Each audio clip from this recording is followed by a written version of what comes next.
Fala galera, meu nome é Almir Oliveira e no vídeo de hoje eu gostaria de falar com vocês sobre um assunto que eu tenho certeza que gera muito desconforto ainda dentro da igreja. Tanto para aqueles que falam quanto para aqueles que estão ouvindo sobre dízimos e ofertas. Afinal de contas, é do Antigo ou é do Novo Testamento? Eu devo trazer meu dízimo ou eu devo trazer a minha oferta? O que a Bíblia me ensina a respeito disso? Começa agora, a Bíblia diz.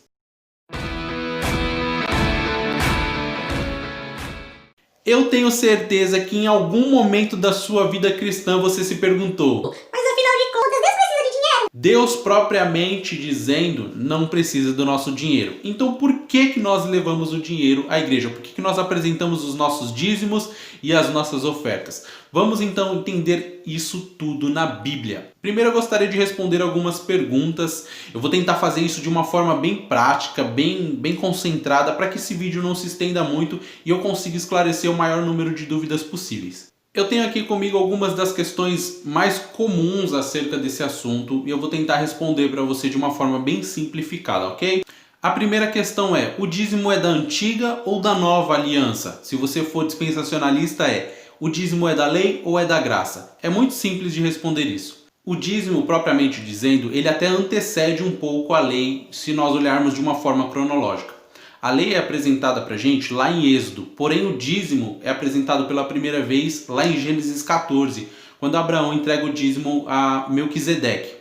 O próprio Jacó também depois vai fazer um pacto com Deus e ele diz que dizimaria do seu rebanho se Deus o abençoasse. Então, olhando por esse ponto, nós podemos dizer que o dízimo ele faz parte da história da humanidade, mas Abraão e Jacó eles fizeram isso de uma forma muito singular, não era uma prática comum entre eles. Então, a partir da lei, nós vamos ver o dízimo como uma coisa mais recorrente, como uma coisa mais comum no meio judaico. No Novo Testamento, nós vamos encontrar poucos textos que falam sobre o dízimo de uma forma transparente, de uma forma mais clara. E um que eu gostaria de apresentar para você é quando Jesus vai falar sobre o dízimo, porque Jesus diz assim: ai de vós, escribas e fariseus hipócritas, porque dais o dízimo da hortelã, do endro e do cominho, e tendes negligenciado os preceitos mais importantes da lei, a justiça, a misericórdia e a fé. Deveis, porém, fazer estas coisas, sem omitir aquelas. Eu acho que esse texto é um dos mais esclarecedores no Novo Testamento acerca do dízimo, porque Jesus está fazendo uma repreensão aos fariseus por eles darem o dízimo e negligenciarem outros mandamentos, outros conceitos que nós devemos obedecer. E Jesus fala que eles deveriam dar os dízimos sem negligenciar a lei. O que nos deixa claro que nós precisamos sim trazer o dízimo e não negligenciar a lei. Porque algumas pessoas elas trazem o seu dízimo, mas elas negligenciam o que a Bíblia nos ensina, o que Jesus nos deixou. O que Jesus está dizendo para nós aqui é que o dízimo ele deve sim ser apresentado, mas a lei deve ser obedecida. E quando eu digo lei, é os ensinamentos que Cristo nos deixou. O Novo Testamento vai continuar lá falando através de Paulo em 1 e 2 Coríntios a respeito da arrecadação financeira que precisava para as missões, para as obras missionárias que eram feitas para manutenção da igreja, e isso acaba sendo uma coisa importante para nós, que nós não devemos deixar de lado. Eu entendo perfeitamente o preconceito de algumas pessoas, porque realmente algumas pessoas começam a drenar as suas ovelhas, os membros das igrejas, para manter uma vida de luxo de alguns pastores, para manter uma vida exacerbada de gastos irresponsáveis. Mas isso não vai abonar, isso não vai nos tirar a obrigação. Aí eu coloco obrigação porque se você tem amor pela obra, se você tem respeito por aquilo que está sendo pregado dentro da sua igreja, você tem sim a obrigação de fazer, e eu vou explicar isso melhor para você. Mas o fato de algumas pessoas estarem quebrando todo o contexto, usando o tema dízimo para drenar outras pessoas, não nos tira da responsabilidade de contribuir com a obra de Deus. Uma outra pergunta que é muito comum: eu não preciso então apenas trazer a minha oferta ao invés de trazer o meu dízimo? Não, e eu explico por quê. Porque o dízimo é uma parcela daquilo que você recebeu de Deus que você está devolvendo. Ou seja, é um pouco daquilo que você foi abençoado, que você está trazendo para a manutenção da obra. Então o dízimo ele vai ser aplicado em aluguel de igreja, em equipamento de som, em material, todo tipo de material que a igreja vai precisar, material de limpeza, material de cozinha, tudo isso que a igreja precisa hoje, o dízimo vai ser aplicado.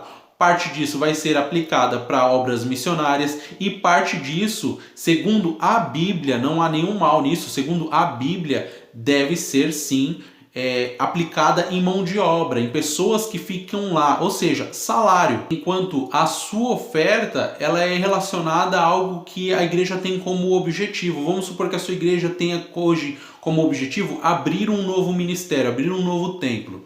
E a oferta, a arrecadação que pode ser gerada ali através dos membros, ela pode ajudar. Então o dízimo ele é uma parcela já estipulada pela Bíblia. Dízimo quer dizer 10ª parte. Enquanto a oferta, o próprio Paulo nos orienta que nós devemos dar com alegria, de coração voluntário, que não há uma cobrança, não existe um valor estipulado, você deve dar segundo as suas possibilidades. E a oferta ela não necessariamente pode ser em dinheiro, porque às vezes você entregou o seu dízimo, mas você tem as suas responsabilidades dentro da sua casa, com seus filhos, com a sua esposa, com o seu marido, você tem as suas responsabilidades. Então não sobrou dinheiro, não sobrou espécie. Então você pode ofertar a sua mão de obra, você pode ofertar o seu tempo, você pode ofertar o seu talento, você pode ofertar o seu conhecimento. Tudo isso Deus vai receber como uma oferta sua. E aí a gente já mata uma outra questão. Eu preciso dar o dízimo ou eu preciso dar a oferta? Os dois. Um está atrelado ao outro. Quando você está entregando o seu dízimo, você também pode participar com a sua oferta. Mais uma vez eu repito, não precisa ser necessariamente em dinheiro. Às vezes você pode se colocar no seu coração de tipo, eu vou fazer uma hora extra para que eu possa levantar dinheiro para ajudar a igreja a instalar um ar-condicionado, a comprar ventiladores, ou a trocar cortina, ou a pintar a parede da igreja. E estipula isso no seu coração. Pergunta para o seu pastor qual que é a necessidade que a igreja precisa, seja ela financeira ou seja ela com mão de obra ou conhecimento que você possa ter. E oferte isso a Deus. Uma outra questão também muito comum é, mas o dízimo não teria que ser em cereais, em plantações, em tudo aquilo que eu colhi como era no Antigo Testamento? Se você recebe em milho, dá o seu dízimo em milho. Se você recebe em palito de sorvete, dá seu dízimo em palito de sorvete. Querido, o fruto do seu trabalho hoje é dinheiro. O fruto do seu trabalho hoje é cédula. Então não adianta a gente ficar criando contextos, a gente ficar criando pretextos para não entregar o nosso dízimo hoje dentro da igreja. Porque imagine você, o dízimo antes ele era entregado dessa forma e lá os sacerdotes, os levitas, eles faziam toda uma distribuição conforme a necessidade do templo e dos participantes daquela obra. No entanto, imagina você agora chegando na sua igreja com um saco de milho para o seu pastor. Imagine você chegando agora na sua igreja com um saco de batata, com um saco de laranja. O que exatamente vai poder ser feito? Pastor, mas foi assim que eu recebi. Então tranquilo, Deus está recebendo. Se você recebe em dinheiro e vai lá e compra uma outra coisa, só para não trazer o dinheiro achando que vai estar financiando uma vida de luxo com o seu pastor, então eu acho que você está entendendo um pouquinho errado. Se você não acredita na capacidade de administração da sua igreja, e é provado isso, a sua igreja não tem capacidade de administrar dinheiro, talvez você precise, com a liderança, exortar quem administra esse dinheiro. Caso não haja mudança, caso não haja um posicionamento a melhora, a buscar melhoria, muda de igreja, querido, é muito simples. Mas não caia na bobagem de inventar desculpas para não poder contribuir com a obra de Deus. Uma coisa que eu aprendi e é muito prática, eu gostaria de passar para você.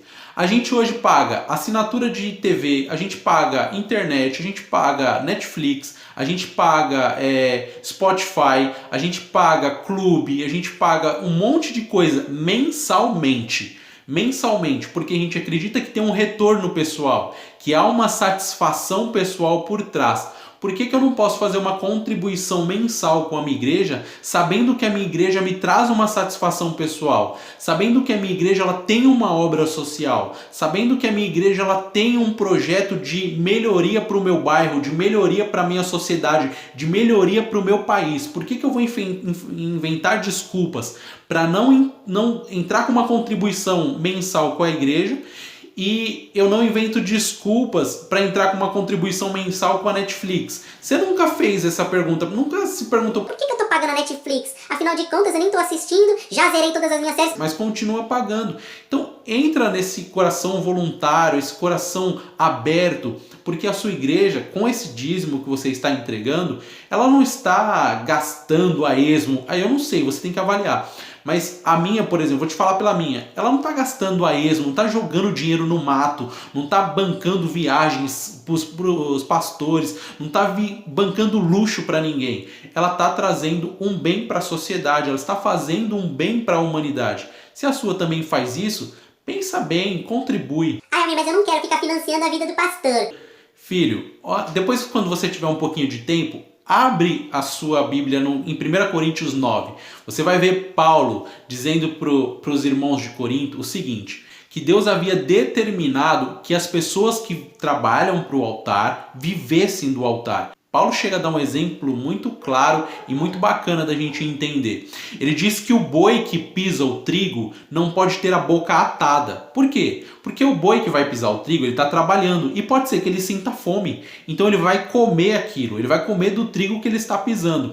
Aí o pastor que está lá, presente, o pastor que está lá participativo, o pastor que está lá para te atender, que está estudando, que está melhorando, que está buscando informação para atender não só você, mas a sua família e a família daquelas pessoas que você tem como amigo, que tem como irmão de congregação. Ele está fazendo tudo isso para melhorar, ele não pode viver do altar? Para você é um pecado muito grande o pastor tirar o sustento dele da igreja? Não é, a Bíblia deixa isso claro, ele precisa fazer isso. Não tenha medo de contribuir, não crie desculpas para não contribuir e não tenha medo de contestar se a sua igreja está fazendo uma péssima administração financeira. Uma outra pergunta muito comum também é acerca do devorador. O devorador vai acabar com a minha vida financeira se eu não dizimar? Gente, olha só, quando a gente fala de devorador, nós precisamos analisar o contexto bíblico, tá? Primeiro nós estamos falando de um povo nômade que vivia de colheitas, que vivia de plantações, que vivia de gado, que vivia Era um povo praticamente agrícola e agropecuário. Por viver disso, as pragas que os assustavam eram justamente gafanhotos, eram tempestades, eram inundações, essas coisas que provocavam medo, que provocam medo. Quem vive de agropecuária e agricultura são justamente isso. Há um texto lá em Joel que Deus diz que por desobediência à palavra, que por desobediência às leis, Deus enviaria uma praga de 4 gafanhotos. O primeiro era, se eu não me engano, migrador. O que passasse por ele seria devorado pelo gafanhoto cortador. O que passasse por ele seria devorado pelo gafanhoto devorador. E o que passasse por ele seria devorado pelo gafanhoto destruidor. Então a gente tem aí como nossa terceira referência o gafanhoto devorador. Então a analogia principal que nós devemos fazer aí é que o devorador de Malaquias 3:11 é simplesmente um gafanhoto. Há também um texto, que seria Mateus 7:15, que diz assim: cuidado com os falsos profetas, que se apresentam a vocês como ovelhas, mas na verdade são lobos devoradores. Então nós também podemos fazer a analogia aqui. O devorador de Malaquias 3:11 pode ser esses falsos profetas que só querem devorar as ovelhinhas que estão dentro da congregação. E por eu não ser uma pessoa literalista, eu tenho sim que considerar que o devorador de Malaquias 3:11 possa estar sendo feita uma analogia, pode estar sendo feita uma comparação e que seja um outro tipo de ser. Mas compará-lo a um demônio, para mim, não é muito válido. Eu, por muito tempo da minha vida cristã, eu acreditei que esse devorador fosse um demônio e que se eu não dizimasse, eu não teria como repreendê-lo. Aí eu caio num erro de hermenêutica gigantesco. Eu estou assassinando a hermenêutica. Por quê? Porque se eu coloco Malaquias 3:11 sendo um devorador espiritual e sendo ele um demônio, como que o nome de Cristo não pode repreender um demônio? Imagina o demônio destruindo a minha vida espiritual lá e chega um pastor cheio da unção, cheio da graça, você que é da Assembleia, já está rodando aí agora, e aí ele vem e fala, eu te repreendo em nome de Jesus. E aí o demônio olha e fala, ih, não dá não. Ele não dizimou, não faz sentido nenhum um demônio ser, o dízimo ser mais poderoso que o nome de Jesus para repreender um ser espiritual. Então compará-lo com um demônio no qual eu não consigo repreender com o nome de Jesus só com o dízimo, não parece uma coisa muito bíblica. Então não crie em você uma necessidade de trazer os dízimos por medo ou por alguma cultura do pavor, alguma coisa que foi empregada desde lá de trás. Não, traga o dízimo por gratidão, por amor a Deus, por amor à obra, por querer ser participativo no evangelho, alcançando outras pessoas. E eu não estou nem aqui apresentando, e eu poderia fazer isso, eu nem estou aqui apresentando o dízimo como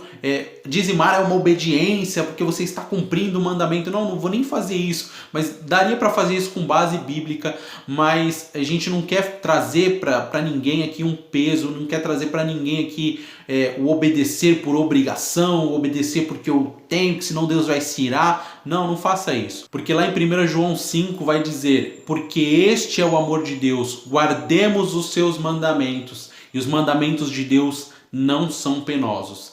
É isso que a Bíblia diz. Não dá pra se esconder.